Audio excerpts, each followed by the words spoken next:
Hello, my name is Oliver Cooke, and this is my level video for Games, Engines and Physics 1B.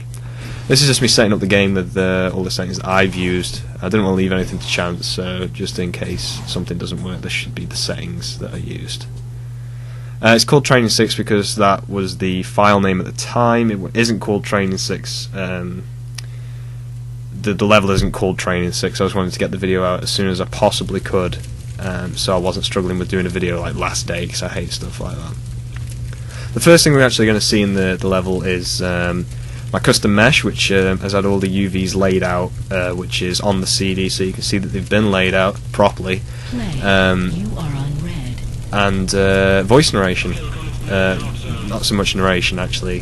Kind of like a person at command, which is telling the particular player what's going on and trying to help out with the general tasks of the level. Matinee sequence there with the custom mesh. Had to do 2 meshes for that one, though there are technically 4 meshes in total, counting that drop pod as 2. The walk animation that you just saw, I couldn't quite get a steady enough walk animation, so there was a certain point where I was going between different animations and tweaking the levels and then having to make do, and that's what I had to make do with. Right here, as the voice narration says, we've just hit a checkpoint. We'll actually see the particle effect later for it, but that's what I did my custom particle effect for. I put it over the respawn and used trigger volumes to trigger off the new respawn, deactivating the old one. But with every trigger, I left the particle effect there to show that it was like a respawn spot. Just a little bit of a cinematic thing there, just to show that some enemies are coming up the street. We are about to see the custom material as well, which is a waypoint. Now there is some more stuff down the end of that street, but for the purpose of speed I wanted to get this done. That is the waypoint there. When you go through it disappears, and that is the respawn particle effect. It's kind of 2 fiery things and some bubbles just going on with different colours. There's a sneaky armoured helmet there. And at the top of these stairs there's going to be a jump between 2 buildings. At the bottom of the jump, if you do fail the jump, which is possible, you can go up by going up a few vents and girders, but there are 3 bots down there, so if you fall down, there are bots there. This section here, basically, to overview it, the narration is saying you want to kind of we've plotted out we want to go down into the sewers, basically. This is my path decision now. There are guys coming out of the sewer section, as command says there are a lot of them, and they suggest that you run away, and this is the runaway path. Trapped again. Surrounded by bots now. This is I can't remember the exact count. I think it might be 15, something around that region. Some with enforcers, some with link guns. Wanted to kind of level out the playing field, so there are a few pickups around here, and there's a link gun and a rocket launcher that you can acquire here, and there's a big health there as well. As well as armoured helmet. But with this kind of a battle of this magnitude, it's despite the pickups and stuff like that, your health still goes down. What I'm not doing at this particular moment is taking cover, which I really should be. Taking cover and taking opportune shots. But to give an overview of what Commanders just said and what they're saying now is they haven't got this charted at all. So now they've just found a location where you can get out of this area, which is going to be signified by the waypoint marker when you get close enough to it, which is in that building that is kind of being shot at there. They did say on the voice command thing that there is something blocking the way, so you're going to have to try and blast your way through it. There is 1 or 2 hidden areas here, one being where those bots are running to there, up in that fenced area. So you come through here, you do the checkpoint, and oh, there are barrels in the way. So you shoot the barrels out of the way, or if you like me, you shoot 2 of them and try and get through. And there's another 2 custom meshes. There's the box there, which is the kind of pad for the elevator, and the elevator itself is a custom mesh. Yet again, all the UVs are on the CD, as well as the textures and things like that. A little armoured vest. Now you might be thinking to yourself, there's a lot of health here, and the section we're about to go into here is the sniper section / the point section, which it's been called. It's kind of an odd section. It's kind of free, kind of open-ended a little bit. There is a timer on this, basically until a tank comes along and blows away half the side of the building. And the reason it's been called the point section is it's kind of... you've got the sniper rifle. If you die, you lose the sniper rifle. You can use whatever else you've got, and if you drop the sniper rifle, you can pick it back up. But this is a place really to rack up the points, and if you're good with a sniper rifle, you get as many headshots as you can, rack up those points. The health, as I said before, it may seem pretty high, but you can see here, if you're out for... it's like that. If you're out for any second too long, just trying to take a shot, you are going down, because there are so many people there.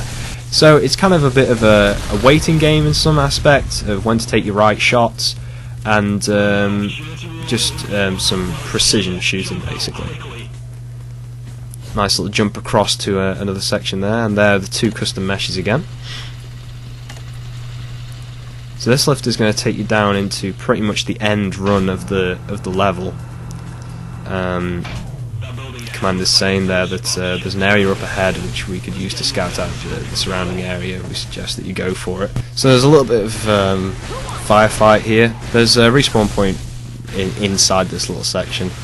I think the respawn points are generous, but you don't want to be traversing across some like desolate level that has got nothing to do in it just to get back to the main section. So I wanted to keep the spawn points tight and relative to the locations in which there are events happening. I couldn't get the ladder volume to work, as notoriously I've found on forums that it is broken, so I used a matinee sequence there.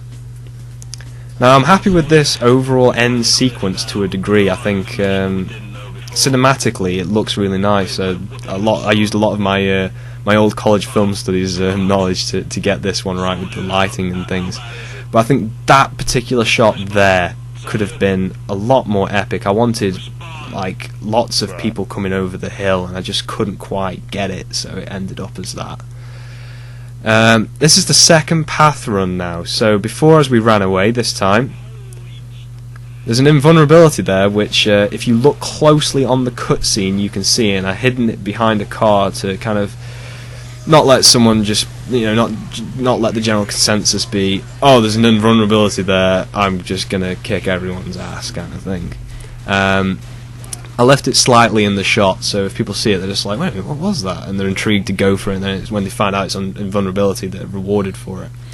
The invulnerability, though, here is not a godsend to a degree. A few things can happen here. I mean, you've only got the shot rifle, you can run out of ammo, which has happened to me. The invulnerability can run out, and you haven't killed them all, and there's just too many, and you just can't take them out, and that has also happened to me on numerous playthroughs.